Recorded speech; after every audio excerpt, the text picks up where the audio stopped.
Video games are put together as a series of experiences, and in a horror game, that means, in a lot of ways, a series of rooms. Hi folks, it's Falcon, and today on gameranx, 10 of the most terrifying rooms in horror games. Starting off at number 10, Prey 2017's Looking Glass Station. Now, for a game that's not actually that scary most of the time, Prey still manages to master one aspect of horror that most games don't, and I'm talking about jump scares. It's a game built for jump scares, and it does them well. The most common enemy in the game is the Mimic, little monsters that can disguise themselves as random objects in the environment and attack you if you get close. Just knowing these things are out there adds this sense of dread to the game. You never really know when one will pop up, and the second you let your guard down, it always seems like one jumps in your face and puts you on edge again. Not all of the jump scares in this game are random though, like this specially crafted one that takes place in the psychotronics section of the station. If you take the time to explore the Looking Glass room, you'll find this big screen with a calibration button. Keep pressing them, the button disappears, the screen cuts out, and a monster appears like it's going to attack you before disappearing again.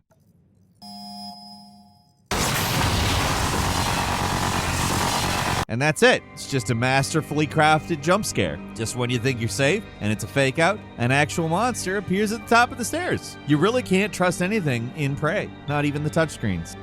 And number 9 is the Resident Evil 4 Remake's Regenerator Room. These guys were bad enough in the original game, but the remake managed to make the first appearance of them even more tense. There's a slow build-up as you wander the halls of the lab, which seems empty other than this unnerving breathing you hear.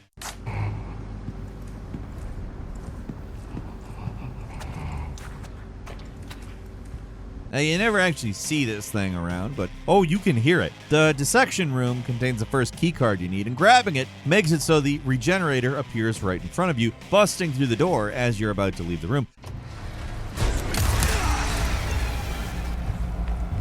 This thing is way more aggressive and dangerous in this game. In the original, it was just a matter of running past it, but in the remake, you have to backtrack through the lab multiple times, which forces you to deal with this thing without the thermal scope. You know, the thing that makes it so you can target its weak points? Yeah, that, you can't have it. The buildup is disturbing, and then the actual encounter with this thing is terrifying, not to mention challenging. At number 8 is The Last of Us Part 2, the Safe Room Apartment. By Seattle Day 2, most players have settled into the rhythms of the game. You explore, deal with some infected, commit some horrible acts of murder, and then stop at a workbench to upgrade your gear. Just whistle while you work. Honestly works the same way as it does in most games. You got crafting stations, save points, item boxes, anything that's considered safe. There are places you don't need to worry or watch your back because the rest of the game is on pause when you're at them. For most of the game, that's exactly how it works too, except here. Haha! In this one random apartment that's completely optional, you try to use a workbench and you get ambushed by some survivors and you're forced to fight for your life. It's totally unexpected because it's one of those unwritten rules that you're left alone at workbenches, and now that illusion is just totally shattered. Of course, there's plenty of people out there that predicted that there was going to be some kind of attack. The game foreshadows it with a locked door in the apartment, but like a lot of people, I just thought it would be an ambush or something like when you tried to leave, not that somebody would literally grab you while you're in the menu. Just unexpected stuff like this keeps players on their toes. It's fantastic. I've seen at least one other game try to emulate it, but this is the type of thing I would love to see more of. And number 7 is PT. The bathroom. Is a hallway a room? You know, while we're at it, is a hot dog a sandwich? These are questions I'll leave up to the comments to decide. So while the nature of a hallway is left in contention, let's talk about what is absolutely a room and maybe the only real room in the game. This is a horror game with only 3 real locations: an empty basement where you always start, a hallway, an entranceway, and a bathroom. That's it. A basement, a thing that connects rooms, an entrance room, and a poopy room. That's all it needed to worm its way into the gaming subconscious as this all-encompassing thing. Even though when it came out, it was just meant to be a simple little teaser for the next Silent Hill game. The game got canceled, the promotional trial was delisted, and then PT passed on into legend. The fact it's well remembered is for good reason though. The game's bizarre, inscrutable, and terrifying in a way few games are. The hallway and all its tricks get most of the limelight, but the bathroom is terrifying in its own right. It's a pitch black room with a bathtub bathtub filled with blood and a crying something in a sink. I don't know what to call this thing, but when the game locks in there, even though there's nothing actually dangerous, it's terrifying and overwhelming, and it's just from the sound design.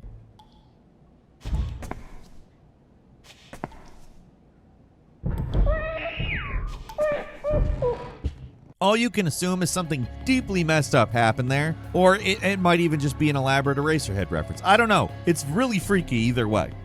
And number 6 is Condemned 2's The SCU Basement. A lot of creepy locations and games are a mess, like places that have fallen into total ruin, but not this one. Rather than being set in some darkly lit hellhole like most areas in the series, this place is clean, brightly lit, and safe. The basement floor of the SCU building looks bright and new, but it's creepy in the way a hospital at 2 in the morning is. The long hallways and even the lighting just really highlight how empty the place is. Even though there's really nothing scary going on, it's hard not to be a little on edge when you go down there. After examining a corpse, you're instructed to have your head examined in the MRI machine. This is where things get a little unsettling. Instead of a screechy jump scare, the game just has you settling into the machine, sitting in the darkness, and nothing happens. You call out, nobody answers. You're just sitting there, unable to see anything, wondering what's going on.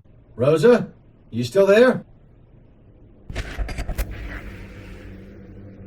When you finally emerge from the machine, the basement has gone dark. It's still mostly silent, but it's such an eerie environment to explore that it's easy to start jumping at shadows. The whole SCU basement segment isn't as bombastic as other moments in Condemned 2, but for pure creepy dread, this place hits harder than any other location in the game.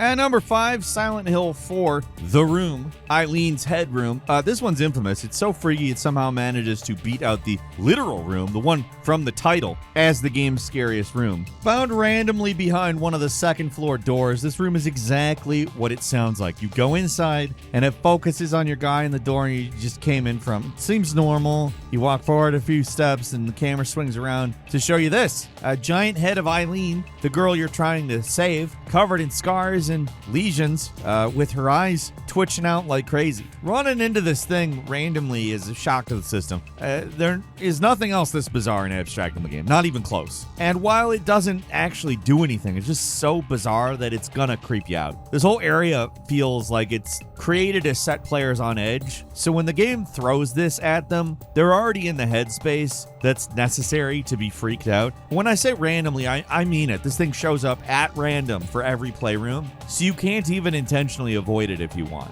The best you can do is turn around when you enter a room with heavy breathing. That's what gives this away.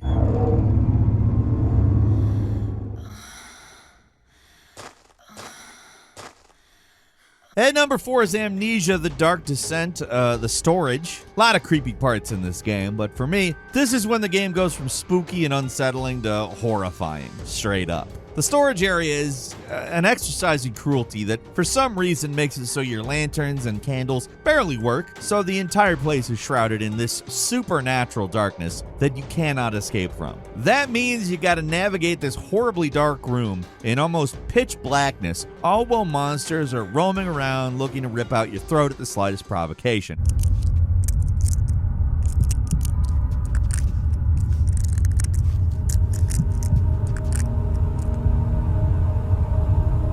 It's a nightmare, plain and simple, and it took me forever to muster the courage to get from one side of the damn room to the other. For people who really just hate the darkness, this is not your thing. It doesn't get much worse than this.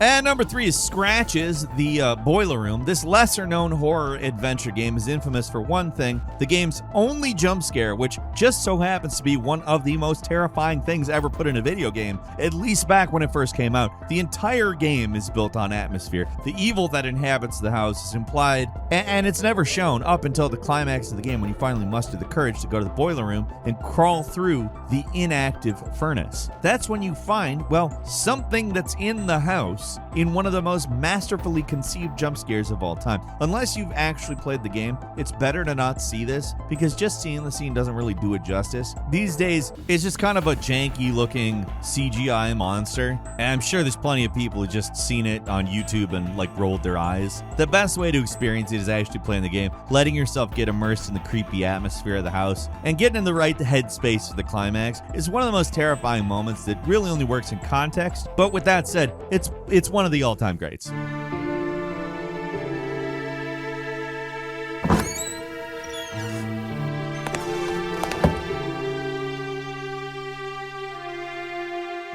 At number 2 is the bathroom from Eternal Darkness. It's the moment in this game that got everyone. If it's not the part where you think your screen is messed up or the time the game tries to trick you into thinking you deleted all your saves, this is the part everybody talks about. After finishing Chapter 3 and returning to the mansion, you're free to explore new parts of the house. Up until this point, the actual mansion part of the game's been pretty safe. There's not much to worry about like enemies or your sanity meter. The mansion is the game's safe zone, at least that's what it seems like, until that illusion is shattered with this scene. You go into a random bathroom, but as you enter, you see a vision of your character Alexandra in the bathroom, her eyes rolled over and the hot tub filled with blood.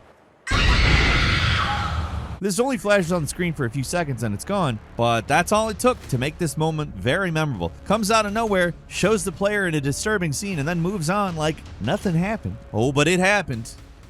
And then finally, at number 1, Silent Hill 3's Mirror Room. Man, we hit a lot of Silent Hill on this list. Even the teaser trailer for a Silent Hill game that never happened with Norman Reedus, directed by Hideo Kojima. You probably could put every main Silent Hill game on this list, but for me, the most terrifying of the original games is still Silent Hill 3. There's just something so uniquely unsettling about it. There's a lot of disturbing moments in the game, but if we're just talking about rooms, gotta mention the Mirror Room. Otherwise known as the storeroom, this is found on the 3rd floor of the Otherworld Brookhaven Hospital. This place is already a hellish abyss of flesh and rusted metal, but by this point in the game, you know that stuff. You understand it, you get it. I don't know if it's been there, done that, but the Mirror Room is really just something else. When you go inside, one side of the room is a giant mirror. It seems like there should be something there, but as you look around, the you that's in the mirror stops moving, and these red tendrils start crawling all over the surface of the room. As they spread all over the you in the mirror,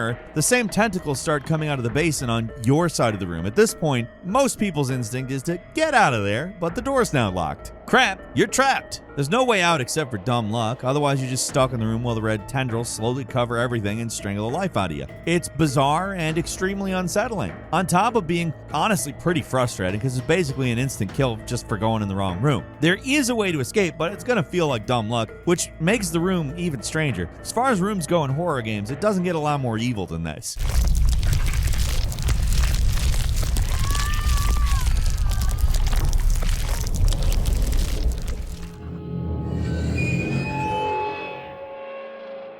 And that's all for today. Leave us a comment, let us know what you think. If you like this video, click like. If you're not subscribed, now's a great time to do so. We upload brand new videos every day of the week. Best way to see them first is, of course, a subscription, so click subscribe. Don't forget to enable notifications, and as always, we thank you very much for watching this video. I'm Falcon. You can follow me on Twitter at Falcon the Hero. We'll see you next time, right here on gameranx.